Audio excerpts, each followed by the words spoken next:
the desert of the real.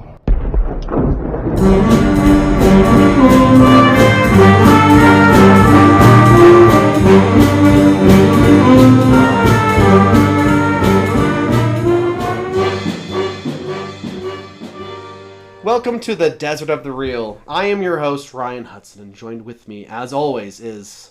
Jason Deeds. The Destroyer. The Desert of the Real is a movie podcast where I force Jason to watch big blockbuster movies he's refused to watch. And that word forced definitely applies to this film. I was coerced, bullied, threatened. Yeah. Yeah.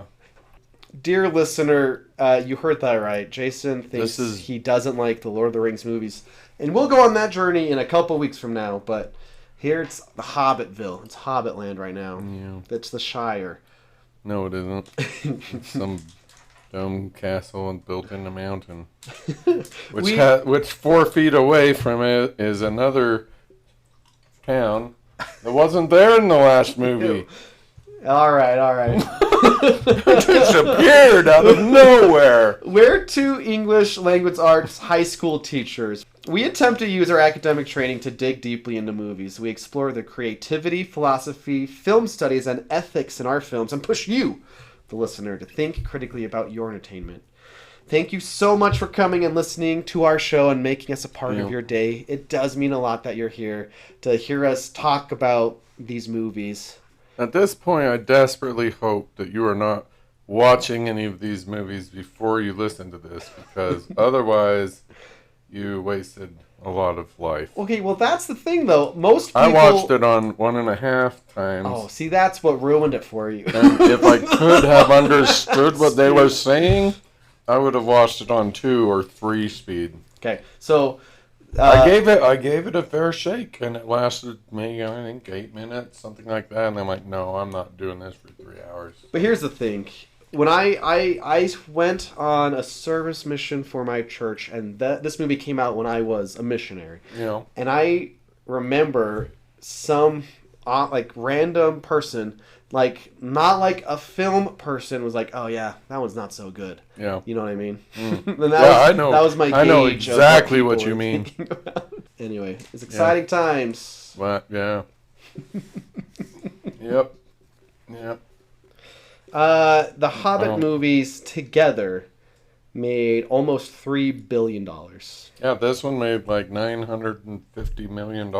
I think it's the least successful. That's just idiocy to me. Anyway. But yeah, like I said, they very lucrative, this trilogy. And we just kind of brush them off. We forget them because of, how they're not as good as the Rings films, and the Rings films just... as Nuki or, Birdemic. Some people might know Birdemic, I guess. Yeah, they're about on par with Birdemic.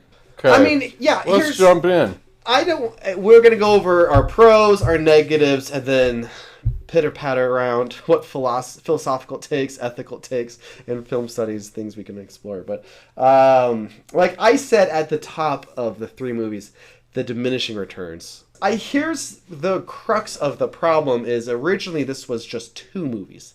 The Hobbit... Here's the crux of the problem. This is originally supposed to be 1 movie. Yeah, it is. The book is not long enough. There's a cartoon version you can watch, okay? 2 movies.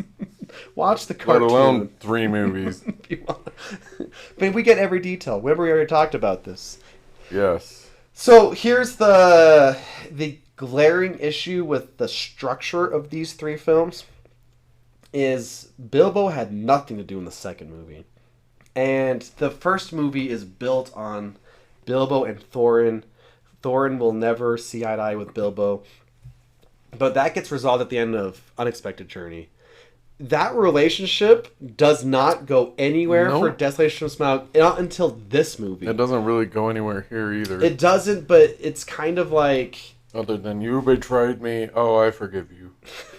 Yeah, see, well, it moves here at least. It's not like it goes somewhere far. It's like, now that I trust you, like... Again.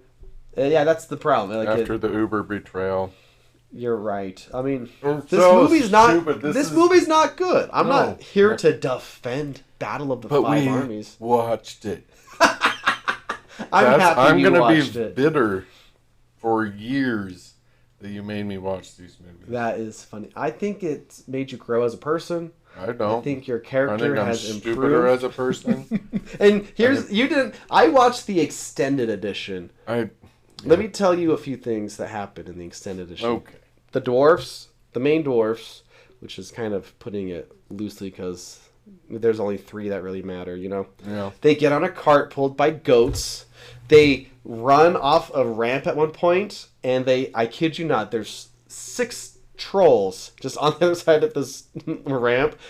They like explode the trolls' heads like as they go off the jump because they have spikes on the of course. cart. Yeah. They do, And then there's this whole chase. Like I was like, man, if Jason saw this part, he would be like, I would have shut it off. yeah. But like, there's a chase in this frozen river. Like a troll is like keeping up with them, running through the ice as they're on top of it and stuff. And under the ice? no, like through the ice. He's running through the river, breaking the ice as he's keeping up with the stuff. It's all ridiculous. But if you were like already like whatever, just show me stuff happening, you'd be like, yeah, this is more of the stuff that's happening.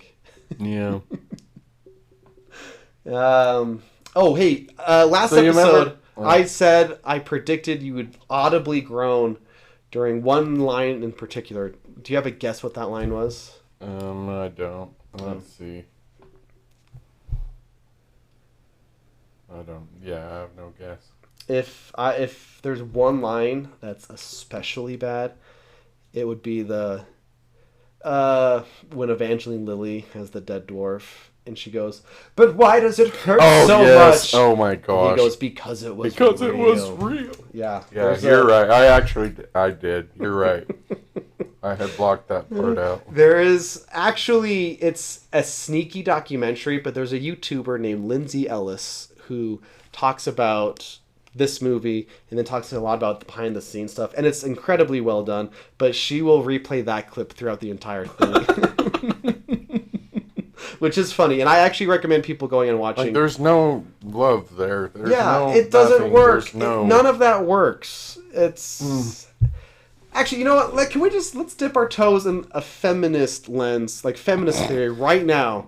Sure. I mean, it's not a lot. That's the reading. Here's not a lot. I mean, the feminist lens, dear listener, is looking how gender is portrayed in our media and our arts and stuff. It's not necessarily like it's got negative connotations probably with like, oh, you want like feminist lens, that means women need to rule, men. Yeah, type of thing. That's not that. It's how's the gender being portrayed. Right. And if you have one female character, and Galadriel, but mixed with all the other guys, you know, what does that say? So my question, inspired by feminist theory, is, and okay. Is bad representation better than no representation? No. Okay. To the point. Nope. You'd rather have had no. Yeah. How many females are in The Hobbit as Tolkien wrote it? In the book? One. One gets mentioned. One of the and relatives. How many show up? None. None. Okay, so yeah, if you're going to like artificially insert them, then they better be awesome. Yeah. But in this case, no. All I right. would much rather have not had any. But that said, I am not female, so I'm not really qualified to answer that question. But I think it's more insulting to have this character than it would be to just Not have any. Okay. So, Dietz. What? Do you have any pros for this movie? Well, let me consult the Pokédex. You're too old for that reference. Our audience is. Okay, my pros list. This is it. I noticed the axe in the guy's head. Did you notice that by the end it wasn't there anymore? No. Okay. I saw it the one time and I'm like, oh. Because I thought when you said axe, I was thinking the axes that they're swinging around. And I think I would have noticed like this 4-foot axe sticking out. No, it's just this little axe head that's probably a baby baby dwarf's axe, and his kid chucked it at him, and he thought, "Oh, cute! It's in my hand." Okay, get this. Okay. In one of the extended scenes that I watched, that dwarf headbutts an orc. He gets stuck. It doesn't transfer the. Does it transfer the head of the axe? So he's pulling. Another dwarf comes, is also pulling. They back up the orc, which for some reason Can doesn't. you just stop? Okay. Just I don't. You need to know what you miss. They push him off the edge of the cliff, and the big fat dwarf, which once again is his only characteristic, comes running up behind, jumps off the cliff, and grabs the orc and pummels him to the ground. And then he's like, "Hey, I got your axe. Here you go." And then the one and only line that the dwarf has, which is cut from the theatrical edition, he goes, "You know where you can shove this," and he throws the axe in. Anyway, that was a scene that you did not see. So anyway, there was one scene that I thought was pretty awesome. So whatever Gandalf's girlfriend's name is, Galadriel, that was awesome. Yeah. Like when she's like banishes Sauron, I was like, "Oh yeah, this is a horror director pulling this off." That's the only part that I actually thought was good. Yeah. Thorin's acting is not terrible. Yeah. But I think there are a lot of steps missing between him being Thorin at the end of the last movie and who he is at the start of this movie. But yeah, that's it. That scene was my main pro, where she's like, "You are nameless. Yeah. You are formless." Yeah, that's it. I mean, I don't have sure you've got I don't have an extensive list of. Give it to us. What is all the greatness? Like, it's weird when you watch this movie and you're like, remember that this movie began with a dragon? Yeah. And then, because it like quickly moves away from that. 5 minutes or less. I think Smaug is just overall impressive. Sure. But I also made a note, the fire and town graphics are bad. They are terrible. Yeah, there's a lot of gross CGI. Yeah. Like, it hurts your eyes, yes, CGI. It did. Oh, I think Bilbo's got some fun moments. He's like, "You're the one who stole the keys and left the dwarfs." And he goes, "Yes." Stuff like that's kind of funny. The battle's about to start. Is this a good place to stand? Yeah. Bilbo's actually, the best part of this entire movie is when Bilbo and Gandalf just sit in pure silence and smoke with each other. They just I could get behind that. It's like just, after it's over. Yeah, and they just sit down and like, this moment's really nice. Yeah. Okay. Oh, I just keep thinking of. Okay, sorry. So remember a couple episodes ago where I'm like, we're gonna have a new segment called "The Logical Inconsistencies of the Real." Yeah. Well, that's the name of this movie, I think. Like, I keep thinking of like the just idiotic things that happen in this movie, and there's not logical inconsistency of the real in this movie. So anyhow, sorry. For the most part, there's not a lot. No. It's basically just one absurdity after another. Yeah.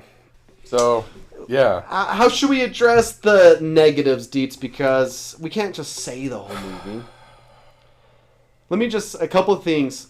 A specific thing and a broad thing. Okay.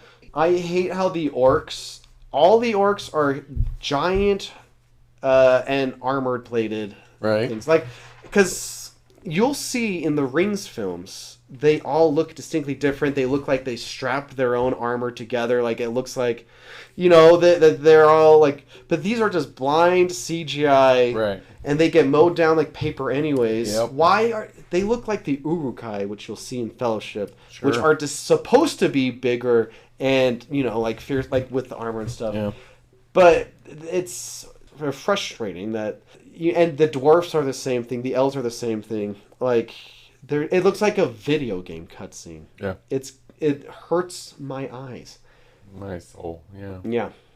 I have another specific negative. Bard, who I don't hate as a character. Oh, sorry. It's like, Dad! Yes. And it's like, we're a little busy here, kids. It's a parody.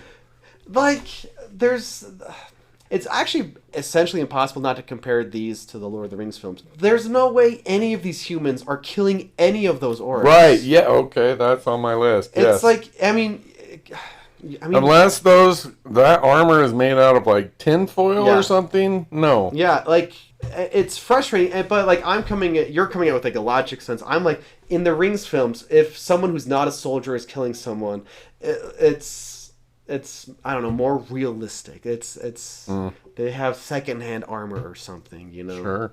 Anyway, you'll see that in the Battle of Helm's Deep. I can't wait. I can't wait either. Okay, so we start this little parody with the mayor.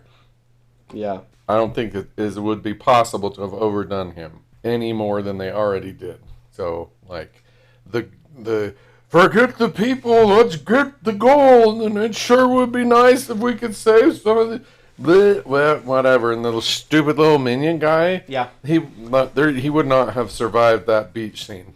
No way. Even Baird's like, wait a minute, and then the next time he opened his mouth, Baird would have been, okay, yeah, let's string him up. Yeah, no, that guy's sucks. Watch my child. That guy sucks. Okay, I have to tell you okay. Another thing. You just missed out on the non-extended edition. I don't edition. think that... So, Alfred is his name. You don't know what happened to him with the one you watched. Us extended watchers, we got the privilege of knowing, where would this guy choose to hide? How about in the thing on a catapult that launches someone? This is real. Okay. So this is a choice that was made.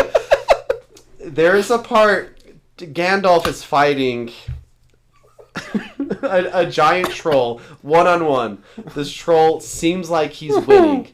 Alfred, one coin falls off slowly, lands on the thing on the catapult, falls over. Geez. He looks There's like, no way. are you kidding? Alfred launches from the catapult into the troll's mouth. Both of them seemingly die from the event. That is a scene in the Hobbit Battle of the Five Armies.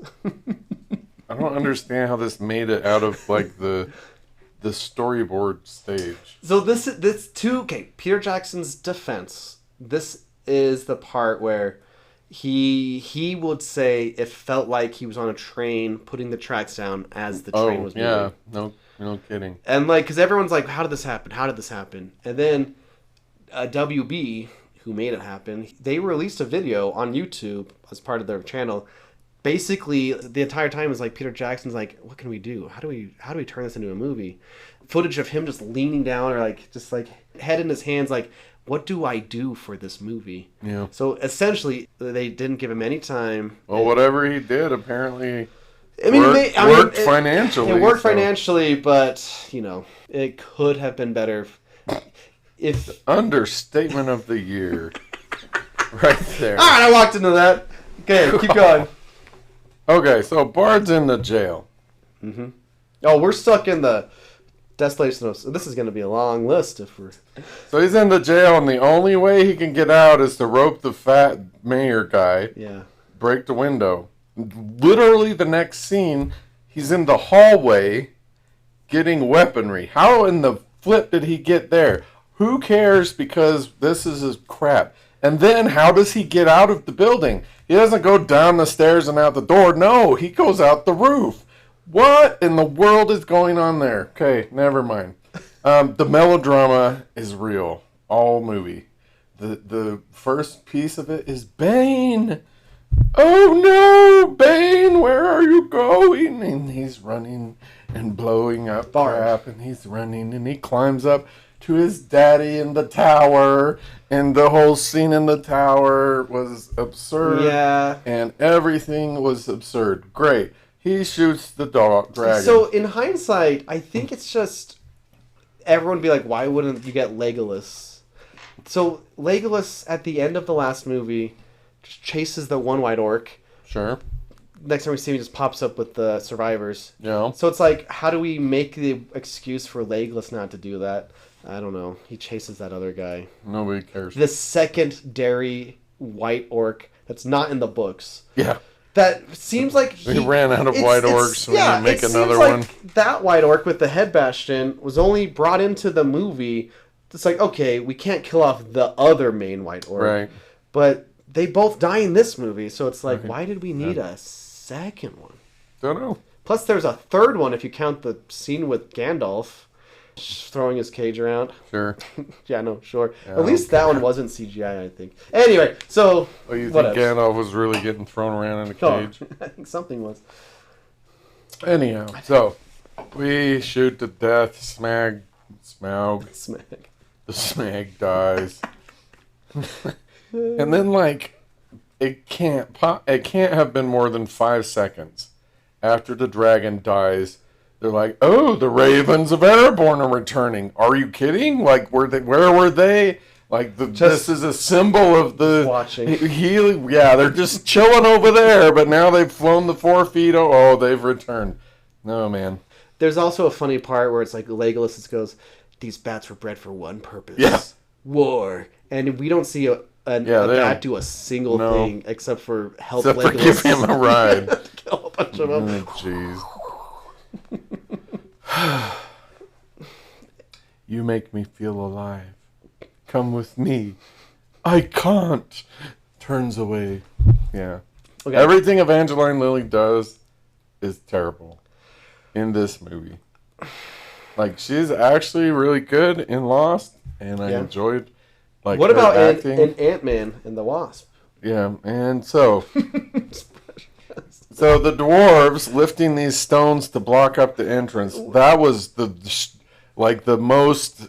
I noticed... We have $2 to spend on this scene. How are we going to spend it? Well, let's get some styrofoam rocks and... God. That's so funny because I did notice on one scene, here, giant rock. Yeah. And then the next one is like a little... Anyway, I noticed that too. But just... And the whole, like... there had to have been like an hour or an hour and a half of just everyone like assembling. Yeah. Like just the drawn outness of it is crazy. So yeah, if he's like, how do we fill this? Well, let's take an hour and a half and bring in the orcs slowly and bring in the Yeah, and you... Never mind. I don't... The CGI, as you have mentioned, is terrible. But what's funny about that, if you rewind... for the dragon, is not bad. Yeah. I was a little bit surprised when we watched the first Hobbit. I was like, this is all CGI. But at the same time, it's wasn't terrible. Not terrible. And there's that with all the goblins, and it's like the video game scene. I'm like, this, to me, was like, it's bad. I don't know if you noticed this. There's the other dwarf that comes in and becomes like the king at the end. What's his name? Dane. So the actor... Oh, like the he's cousin riding the or pig. whatever? Yeah. He's actually fully CGI. Oh, really? And I looked up why. Apparently the actor got sick. Oh. And could only do the voice part. Did he still get paid?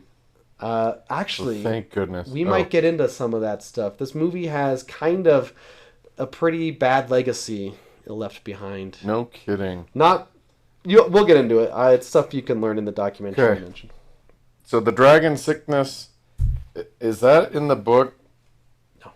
Okay. I don't believe so. Because that has got to be the worst Deus Ex Machina plot device I've ever seen.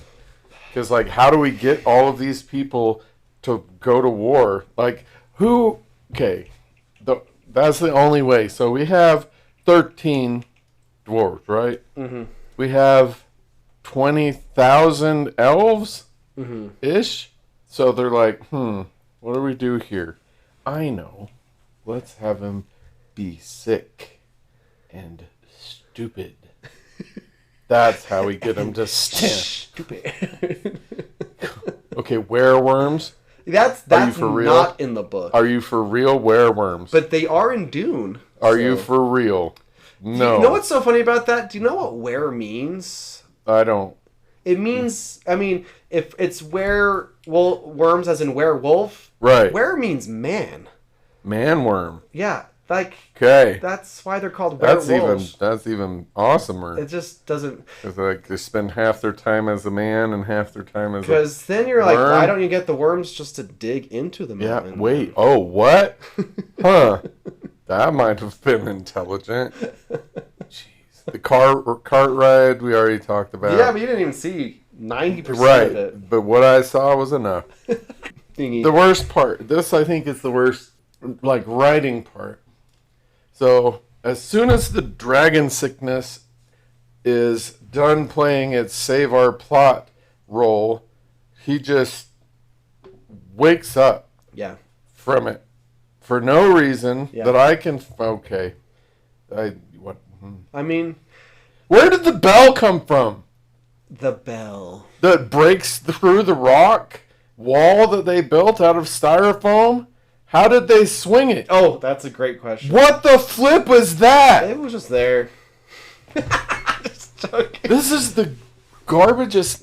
Like, Wait, I have a specific one. what? What did you think about Legolas jumping on the rocks as No. they're falling? Yeah, no. That's on my list. It's coming up. Okay.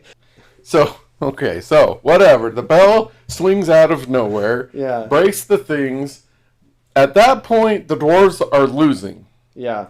Okay, then 13 dwarves come out of the castle or whatever that crap it is, and that's all they needed to turn the tide of the battle was 13 more. Yeah. If only they would have known at the beginning. I'm like hyperventilating. This is, and so Thorin comes out, right? And his homeboy, whatever, the leader of the other dwarves, they're in the middle of this battle I to wrote the this down, death. too. And they have this reunion conversation, and they have a nice hug and talk about what they're gonna do later. And Yeah, so okay, that is a trope that this is the worst example of it. Yeah. But like we've seen it before, like in Avengers Yep. Infinity War. Yeah. Thor comes, he's like, "Oh, I see you copied my beard. Oh, you got a haircut. Yeah. This is my friend Tree." like, there's just battle raging. Yeah. I mean, it's in a lot of movies. I know it this is the This was worst the example worst. of it, though. Okay, so then how are they gonna get from where they are to where the white orc is? Yeah. Well, I'll tell you, a huge bunch of rams are going to materialize out of nowhere in the middle of the battlefield, and they're going to ride those up. Makes sense. It's great. Those rams came from the cart They chase didn't that come you from missed. nothing. It came out of nowhere. Bilbo's just kind of there the whole movie. Nothing. Yeah, There's nothing Bilbo, there. he literally gets knocked out for a lot of the movie. Right. Yeah. That's great. I'm And also, like, glad we could do that. it's just he gets a sword and he's fighting, but it's like, I guess if you have a sword in this movie, Must fight. You not must fight. You just are really good at fighting all of a sudden. Okay, so the whole quote-unquote big battle with the white orc and Thorin is absurd. Yep, Every piece of it is. I agree. What? So like he's got this army with him, Yeah, and there's one Thorin. So you just say, everybody shoot your arrows. No, we're gonna have this big battle. And by the way, if you're ever in the middle of a lake and you start throwing around, a 2-ton piece of metal and it breaks the ice, yeah. it's probably going to break the ice, Yeah. all of it, and you're going to drown. So, pro tip, don't swing 2-ton pieces of... Also, he's got a sword on the other arm. Yeah. And after the first couple of swings of this big piece of metal on the end of a chain, it's pretty apparent that's not going to get the job done. But he just keeps swinging it. But they don't drown, and the ice doesn't break. It's... Also, when he stabs Thor through the foot, and then somehow breaks out of the ice. Right. What does he do? That's on here, too. And so he pushes off of the water and explodes out on... Christmas. Yeah. Like, there's not great. a thing in this movie that makes sense. Okay, I'm almost done. Yeah. Okay, the orcs apparently are the most worthless race to have in a battle. Okay. Like, Like, they can't do, like... Hold on. I'm just looking at some I'm notes. so You keep sad that I talking. watched this movie.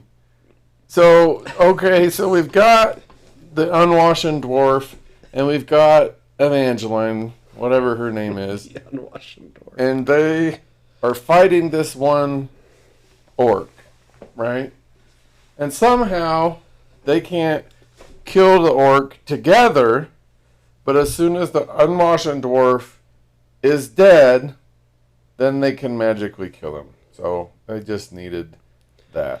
But the problem is, right before they're fighting, the two of them fighting this one dwarf, they both took out hundreds of these orcs on their own. Yeah. And now we have this one guy. Yeah. And so we have this touching scene, with which we already talked about. Yeah. That is touching because it's it was real. Yeah. Lego Man running up the falling rocks. We already talked about that. The Eagles. I hate the Eagles. Yeah. At this point, I hate them. That one They should be hunted down and killed. diminishes some powerful stuff in the Rings films, but I guess the counter argument is it's literally the book, though. In the book. Oh, so that part they're going to put in yeah. from the book. Yeah. Okay, great. Whatever. So then Thorin dies, and then when all the other dwarves show up, somehow the ice is frozen. Like the whole lake is all frozen. Yeah. That's nice that happened. There must have been a nice breeze. Yeah. And, oh my gosh. And then we have Bilbo, and he's talking to the people, and he's like, say goodbye to everyone for me. Yeah. Oh, ha! They're standing right behind me. Yeah, that's the one where it's like, this would have been a nice moment if we cared about any of these dwarfs. And it would have been a nice moment if it wasn't that moment. And So it was anyway, a different moment. There's a video, or there's a channel on YouTube called Honest Trailers, which kind of pokes fun at movies and stuff in a way that can train people to be cynical and stuff. But there's a funny moment when it has the part where that one dwarf, that's so bad because I don't even know his name, when he gets killed and thrown off, and the guy goes, "Oh no, not that one." Good thing Bilbo showed up on the day that they were auctioning all his crap off to stop it. That was good. The end. See, yeah. What do you think? I mean, and here we are. We've seen the Hobbit trilogy in all its glory. Oh, also, and they're fighting, like, the Matrix guy and Gandalf's girlfriend and Gandalf are all fighting the Shadow Warriors. Oh, yeah. Right. I don't care for that either. They're shadows. Yeah. So, Mm-hmm. if you poke a shadow Okay. with a sword... Okay. Anyhow. Guess what, Deets? Most people agree that this is not a good movie. I love the idea of one random guy going like, actually, Battle of the Five Armies is my favorite one. Nobody. Because you say will that. get people who's... I've seen this online, like, Rise of Skywalker is my favorite one. And I'm like, well, I mean, come on. Yeah. I like They're just baiting. the sequels, but I don't like that one, you know? Yeah. Well, Thing. but it made $1 billion. Yeah, I mean... That makes... I want... You're the apologist. I want an explanation for that. How did this movie make $1 billion? Two key reasons. Okay.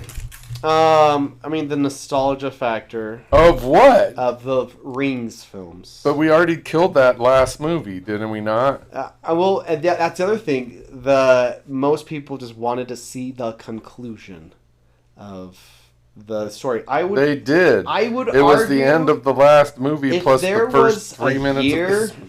Anyhow, If there was a year in between each of these movies, it would have not have been like this. And we talked last week about, like, with the Marxist lens thing, like, what does society want right now? What other, like, the other franchises that were coming, like, this is pre-Star Wars, but you have basically Marvel, and you have, for some reason, Fast and Furious. This is where it's starting to kind of peak type of thing financially. It's But really one absurdity. It's just that thing where we talked even earlier. It's like people will go to what they're familiar with. So what is this, 12? This is 2014. So, yeah. What else even is there? We have a movie I think is great, Grand Budapest Hotel. You have X-Men,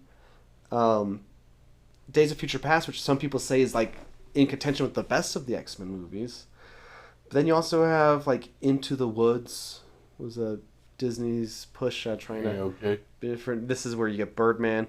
And you get a lot of indie films that are super low budget, like Whiplash and Ex Machina, Boyhood. Those are all great. In a way, this is a great year for like small independent movies. Yeah. Ex Machina is fantastic. Not that the big movies aren't making money, because they are.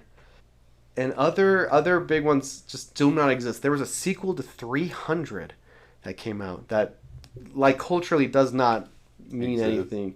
And there was a movie directed by Ridley Scott called Exodus, where Moses was played by Christian Bale, a movie that does not exist at all in the zeitgeist. Oh, so I'll have to watch that. For some reason, 2014 is an interesting year for film. Because this is all we had was this movie, basically. Well, we have those indie darlings that are like, wow, look how artistic Hollywood's being right now, in the good way. Like, I love a lot of those movies, but then the movies that made bank, like X-Men and this movie, I think this one only exists because it's a Lord of the Rings movie. Oh man, the Lego movie came out this year too, and of course Winter Soldier. So it's a mixed bag, I guess. I don't know. I don't know why this one was successful technically, besides the fact it's got to just be they wanted to finish the series or whatever they're called. Yeah. Okay. So, I have a couple things, Deets. Okay. One final negative, and then we'll get on to the other stuff. Okay. It's like, an army coming from the south. Oh no! Thorin's in the south! It's like, yeah, Bilbo, there's a lot of people dying over here. You know? Anyway, that's my last negative, Allison. Okay, I actually like this idea of, not that it's executed well, but the idea that is this treasure worth more than your honor? Because on one hand, it's like, yeah, dwarves built this place. This is all dwarf gold. You are a direct lineage of this. There is an argument to be made, like, yeah, this is your mountain. Everything in there is yours type of thing. The only thing that they were throwing at Thorin is honor. Right. Bard's like, where's your honor? Bilbo says that line to him. Yep. Gandalf, I think, questions it. Yep. But I think in real life, that's an interesting question. Yeah. Like, your honor is sometimes the only thing you have. Even if you're rich and you could, do other things, whatever. But, like, the honor thing is the thing that's your stamp. Like, how people see you or can talk about you. Yeah. So I think that question's really good. I agree. Yeah. Well, so far all I brought to the conversation is I like the idea of the question, but is the treasure worth more than your honor? Yeah. There's a couple... Sorry, no, you go on. Well, there's a couple of other quotes that kind of tie into that. So Gandalf says, "Don't underestimate the evil of gold." Yeah, which is a pretty good quote. Thorin says, "Many die in war. Life is cheap, but a treasure such as this cannot be counted in lives lost." And so, in addition to the honor thing, like, what is the value of lives versus money? So that's kind of a sub-question of your question. Yeah. Because there's tons of movies where people sell, quote-unquote, other people's lives for stuff. Yeah. Or money. And so I'm interested in that. So, like, well, I guess my question, to add on to your question, would be, like, how did we get to believe that stuff is worth more than life? I think it all starts back with Madonna, when she said we're living in a material world. And I think she was a material girl, Right. if I'm not wrong. Okay, and it's easy to, I guess, also part of the problem is I'm like plugged into the internet, but we are a materialistic society, Yeah. and it's a problem. Yeah. Okay, so like there's levels that we can look at this. Yeah. So you just come across something on Amazon or whatever, you go, oh, that's awesome, I'm gonna buy that. You use it a couple times, and then it just sits on the shelf. Yeah. That same money could have fed some family in somewhere for a month. Yeah. I mean, but the problem there is that's kind of abstract. It's kind of far off, whatever. Yeah, like, they're other, and we don't ever see them. We don't really even know they exist, whatever. But the children starving in Africa. Right. Thing. But as you move down that other ladder and get closer and closer and closer to yourself, why do we still do that? Yeah. At least here in Western culture, we don't really care if our neighbor, will fill in the blank. I want this stuff for me. I don't have enough stuff yet. I don't have enough savings yet. I don't have enough whatever yet. And so the idea of honor, I think, has kind of been lost to us. And I don't think we have to go too far back in U.S. history to find a point where communities came together. Yeah, we have to go all the way back to the 80s, I think. Is it that? Like, I don't know how far back, but... I think there may be some truth to, like, pre-internet society versus post-internet society. Maybe. So the 50s... Yeah, that's also probably was very that way. The like Leave It to Beaver... Yeah, like idea. when my parents were growing up, it was like they've told me stories about that. Like the whole community gets together and does this thing or that other thing or whatever. Yeah. And so that's 70 years? So what happened in those 70 years? Because we have definitely lost our honor, if that's how we're going to view it. Like our willingness to see a need and fill a need is gone. We don't care. It's, I guess, for like right now in 2025, I think maybe a big part of it is everything's kind of awful right now. Like awful as in how expensive things are and whatnot. But that's probably a part of it. Like as long as I can take care of me and I guess the family, then that's all you need. Who cares? Kinda, maybe. Yeah.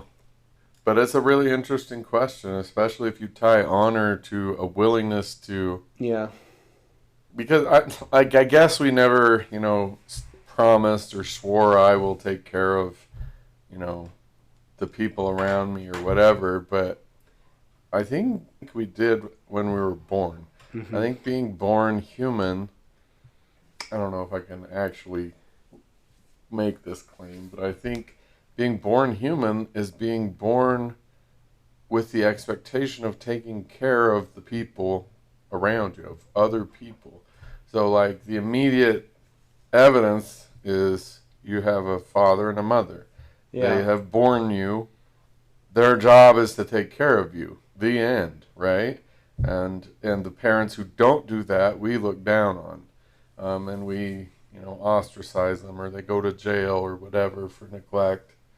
But then at some point in the growing up process, we lose that. And then on the other end, when now I'm an old person and, I need you kids to do for me what I did for you when you were little. For the most part, we're like, wow, that sure is inconvenient. Let me stick you in this place over here where they're going to feed you and hopefully change your bed sheets or whatever so I don't have to deal with it. Right. So we've lost something. Yeah.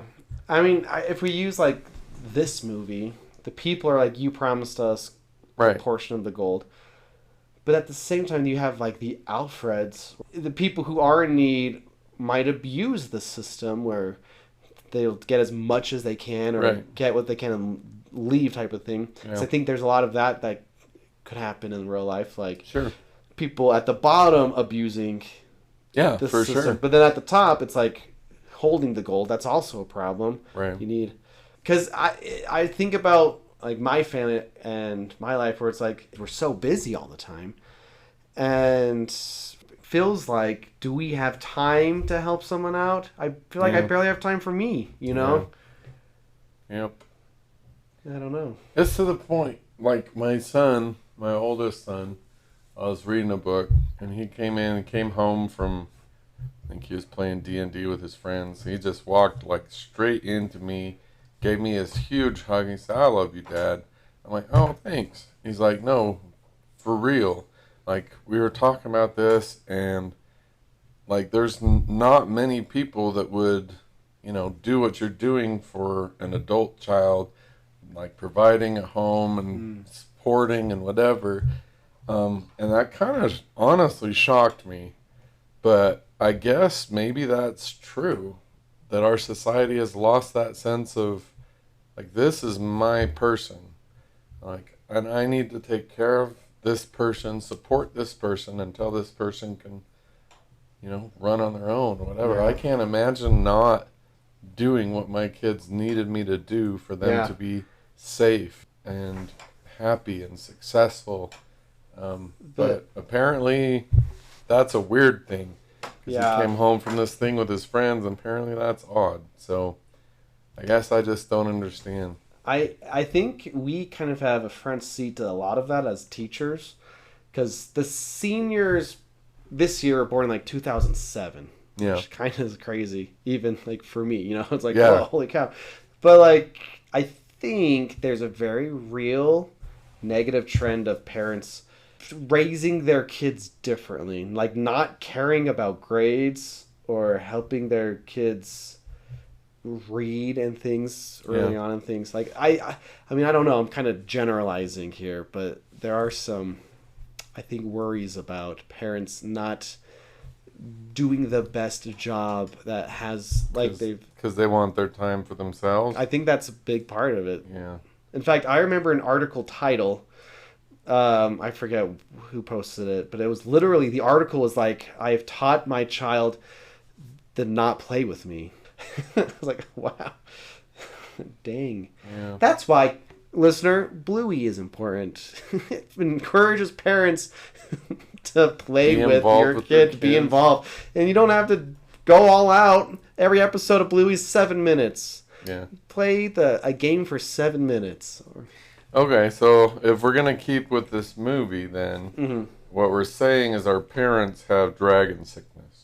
I think, that's a good metaphor. And they're passing it to our kids so that we're just hoarding our time, our resources. Because now we have, the parents grew up playing video games all day, every day, and they still want to do that. That's one example that could be seen. Yeah. Or scrolling the doom scroll or whatever.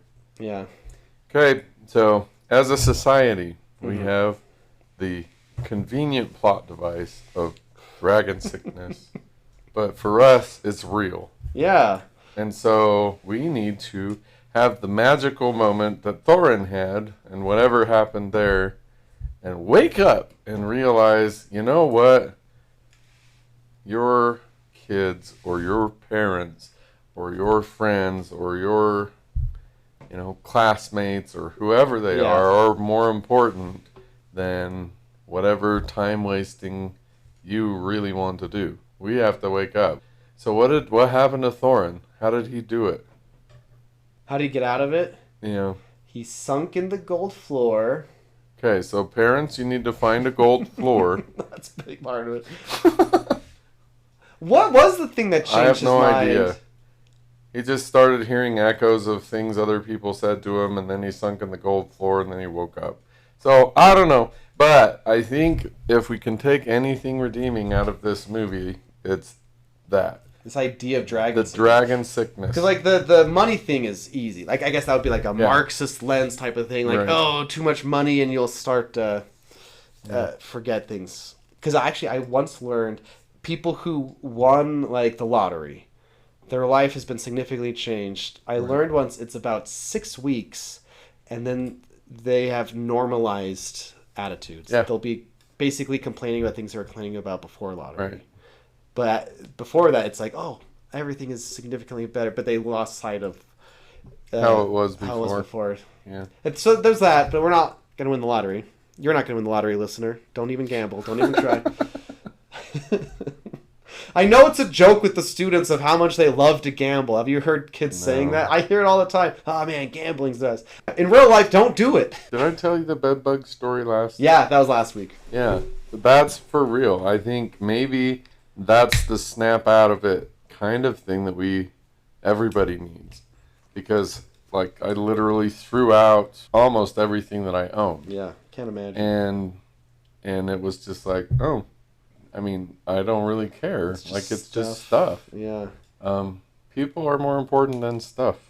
Yeah. People are more important than the feed. People are more important than the game. Yeah. We've gotta wake up from our dragon sickness. So there is something good about this movie. Yeah, and I think what's interesting, I think I've shared an example of this in the past, but like, if someone's religious, believes in afterlife, like whatever, that should teach you to be like, this time right now, family time is the most important thing. Yeah. You're going to be living with them for all eternity or whatever. Family time. But on the flip side, like an atheist, if it's like, this is the only time in life, it should be the same level of, those things don't matter. What really matters is the family thing. That's a really good point. Yeah. Well, thank you, Dates. So how did we get here? I don't know. That's crazy. Maybe that should be your next book. How did we get here? Well, I had to finish the book, and then the other book, and then the next book. Yeah, it's probably Ronald Reagan's fault. Capitalism. Oh my. Late stage capitalism, rooted of all things. So, I think this is the second or third worst movie that we have watched. Okay. Maybe the first. I don't know. What would you rate it on Letterboxd if you still used Letterboxd? Yeah, I don't anymore. Why not? Use Letterboxd. Because I don't want to waste time. I already wasted 3 hours. It just takes 5 seconds. Yeah, well, type it, give the star. Because I'm punishing you. That's what I remember. It's lonely without you. I'm punishing you because you're making me watch this garbage. This is 0. There's not a single half redeeming... a star is more insulting than 0 stars. Great, half a star. Okay. There's not a redeeming thing about this movie that I can think of, other than the analogy that we just came up with. Yeah, I agree that out of all the movie, that was the one thing that's like, this is the idea. Yeah. Your honor. Yeah. You could abuse your honor, or if you're not careful. Yep. Okay, I got something for you. Okay. I'm just trying to help. What I'm really trying to do is help our audience understand there's so many ideas out there. Yeah. So, if I were to pronounce this guy's name the best I could, Zvetan Todorov, I think he's Russian. There's a theory lens called narrative theory, kind of pinpointing the narrative structure of things. So are you familiar with the idea of equilibrium and disruption? Hit us. So the equilibrium, the idea of like, for this movie, let's reclaim the mountain back. Let's get things back to the way things were. But then the disruption, Smaug destroys the town. Now people want in the mountain too. The disruption of the elves want the things inside it too, and the orcs are here. It's all disrupting the equilibrium. And then with this specific type of narrative theory, it needs like the resolution. So it's classic stuff, but with some different names to it, but like ways to think. Because if it was all equal, with the equilibrium part, that's a boring story. Yeah, we have no story. But the problem is with this disruption, or I guess it's all rising action. Yeah, it's all rising action. Yeah, and that's the problem here. It's all, but then because like the resolution, I guess this big battle throughout the whole thing needed to happen to gain the equilibrium back. Yeah. So. Wait, so what? I just realized what happened after the White Orc got killed. Then Thorin dies. I mean, in terms of the battle that's raging. Oh, I guess the eagles kill everyone. That's apparently what happened. I just realized. That's apparently, literally, I guess the eagles killed them all.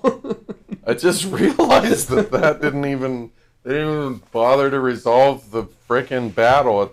Man. Okay, sorry.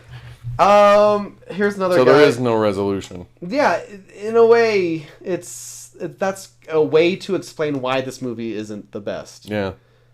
It's like, yeah. Do you? What about Vladimir Prop? It might be Prop. Oh yeah, he's big. What is a prop? I don't Prop. I'll say think Prop because it sounds like it might be better. It sounds like a Kevin Spacey character that I love. But just kind of assigning these archetype things, which we've done before. Yeah. But I guess Prop would say Oakenshield is the tragic hero. Because, he got all he wanted, but corruption dies in the end. Tragic hero. Yeah. And Bilbo would be, he would be more the reluctant hero. Yeah. But it's all just another way to explain why this movie isn't the best. He's a reluctant hero, but only because he gets knocked out for the battle part. Yeah. He's reluctant because he's asleep. Which kind of happens in the book, if I recall. But this whole movie is essentially half a chapter. Yeah. Oh yeah. He specifically challenges Thorin's greed and lust for power. Yeah. Which makes him a hero. Right. Not just a protagonist type of thing. Anyway, I love narrative structure. It's like, oh yeah, obviously those things, but you can use them as tools, as weapons to understand stories, which is what I love to do. Yeah. That's cool. Yeah, thank you. Okay, I mentioned there's this documentary on YouTube for free, as maybe as much quality as documentaries you can watch on Netflix and stuff. She goes into the lasting legacy of what the Hobbit movies did to New Zealand, the acting and filmmaking studios there, because essentially, why New Zealand? Because they're all filmed in New Zealand. Oh. All Lord of the Rings, besides Amazon stuff, is filmed in New Zealand. Oh. That's why when you watch the next trilogy, it's kind of like a a commercial for New Zealand. But at the same time, New Zealand has all of these locations. They got mountains, they got all these forests and everything. So it's cool that way. But all these New Zealand actors worked on Lord of the Rings and did not get paid like other actors would have in America or other countries. So they wanted to unionize. So Warner Brothers was like, if you unionize, we will film these movies in a different country. And now Lord of the Rings has been so interwoven with New Zealand. No, we need you here. Warner Brothers executives met with the Prime Minister to strike up deals. Wow. That's how crucial it was for the industry in New Zealand. And they have a deal where I guess it's not ideal because it's not what actors would get in LA and things, but it still allowed the movies to be made in New Zealand, but it's essentially really limited making movies in New Zealand. And because people would go there because it was cheaper, right? Right. And then the people who wanted equal pay or, similar pay now have to suffer because of the whole trilogy coming to making this movie. And Lindsay Ellis, I told you Lord of the Rings sucks. She now she argued, or not argued, she now it's can you even look at the 3 movies that came a decade before in the same way? It's look at the people who live there in real life, their lives were affected because of this thing. Yeah. Is it possible to separate that's a really cool ethical question. Yeah. Because Lord of the Rings is important. You can go to New Zealand right now. There's a shire that tourists go to see. And so this is a massive part of their tourist industry there. Yeah. You go to I don't know if it's still there, but in her video, in the airport, there's a giant dwarf statue. It's connected to New Zealand. Yeah. Forever. But now,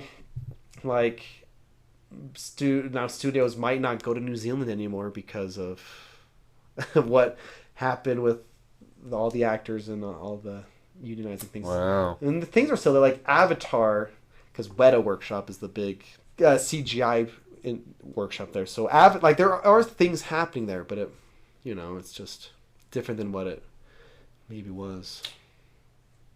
Dang. Yeah. So this movies are just trash all around. I mean, just exploitation and bad writing. Long trudges through that whole middle hour was people trudging to get to the battle. Yeah, well, we'll see if I end up appreciating whatever it is you think I should appreciate about the Lord of the Rings. Okay. But with all of that being said, my twin brother, who's been on this podcast before, I recall. He wanted to defend this trilogy. I have not read this, by the way. This is a first read. Okay. Okay. So he says, my defense be rooted in the narrative framing of Bilbo Baggins writing the story over 60 years after the events as depicted in The Lord of the Rings. This context justifies some of the movie's creative choices. Firstly, Bilbo's advanced age and hindsight shaped the storytelling as 111 years old Bilbo is old and is reflecting on his youth. Memories, especially over 6 decades, can be fallible and often romanticized. The film embellishes, like the grandiose action sequences, the barrel riding, can be seen as Bilbo's exaggeration recollections, infusing his tale with the mythic flair of a storyteller aiming to captivate his nephew Frodo or the audience of his book, There and Back Again. This can explain some differences to the real-life Tolkien's book's child-friendly tone, to the in-story Hobbit's tale, as Bilbo prioritizes hyperbole over accuracy. Secondly, the inclusion of elements absent from the book, such as the necromancer subplot or Legolas's appearance, aligns with Bilbo's later knowledge. The film expands story could reflect Bilbo's retroactively weaving in context he gained post-adventure from Gandalf, emphasizing the larger stakes of Middle-earth. Similarly, Legolas's presence, while not in Tolkien's The Hobbit, makes sense as a nod to Bilbo's awareness of the elves' appearance in Mirkwood. Not sure why he was in more than that, though. He said that in parentheses. The film strays from Tolkien's book, but viewing them as Bilbo's subjective aged recollection, colored by memory embellishment and later knowledge, can resolve some discrepancies, and overall, my enjoyment of the films.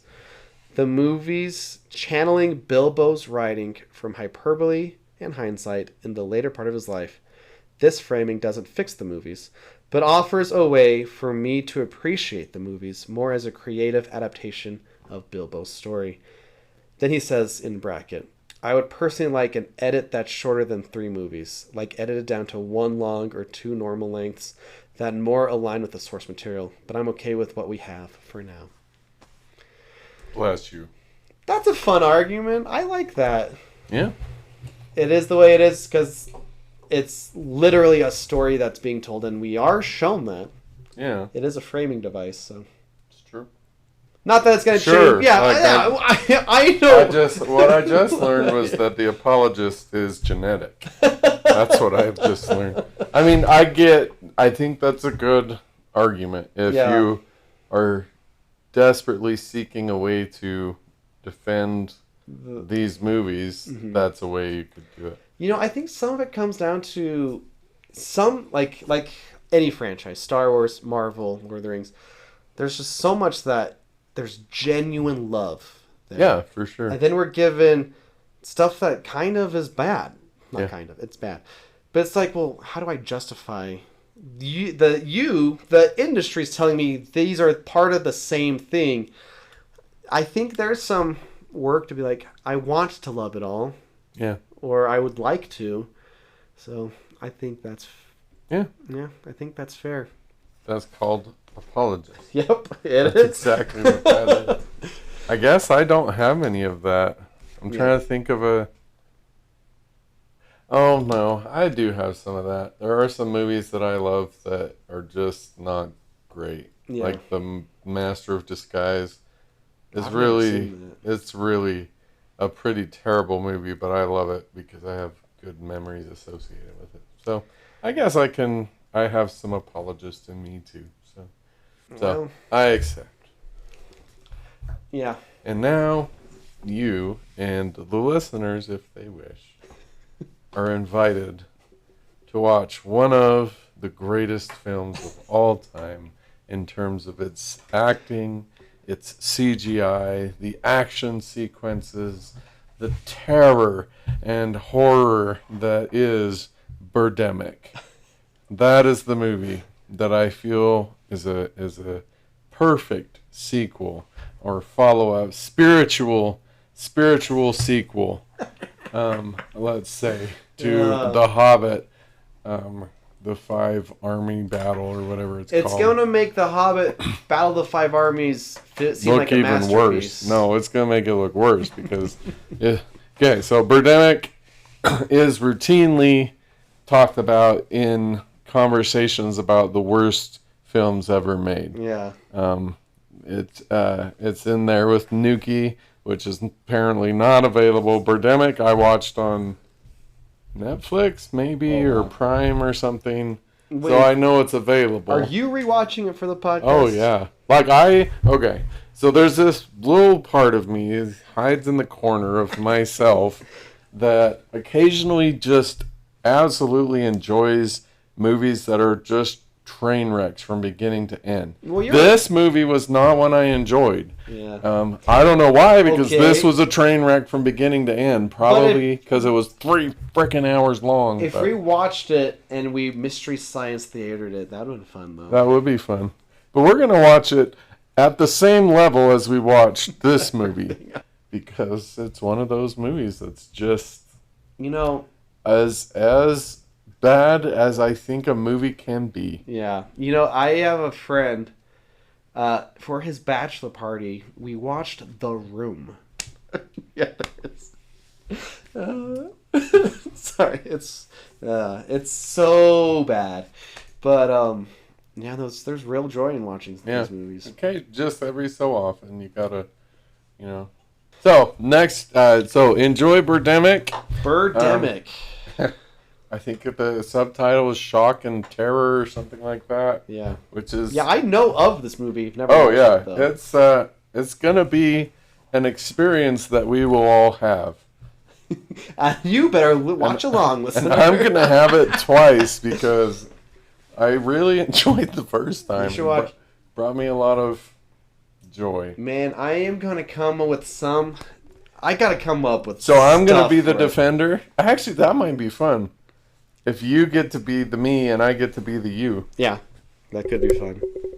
Let's do that. Let's do that. You're in charge of being the grumpy, pissed off guy, and I will see if I can't defend the movie. Birdemic. Okay. All right. Well, thank you so much for listening. Yeah. Enjoy Birdemic. Brace yourselves for... Yeah, no joke. No joke. Actually, I'm really actually pretty excited for next week, actually, now.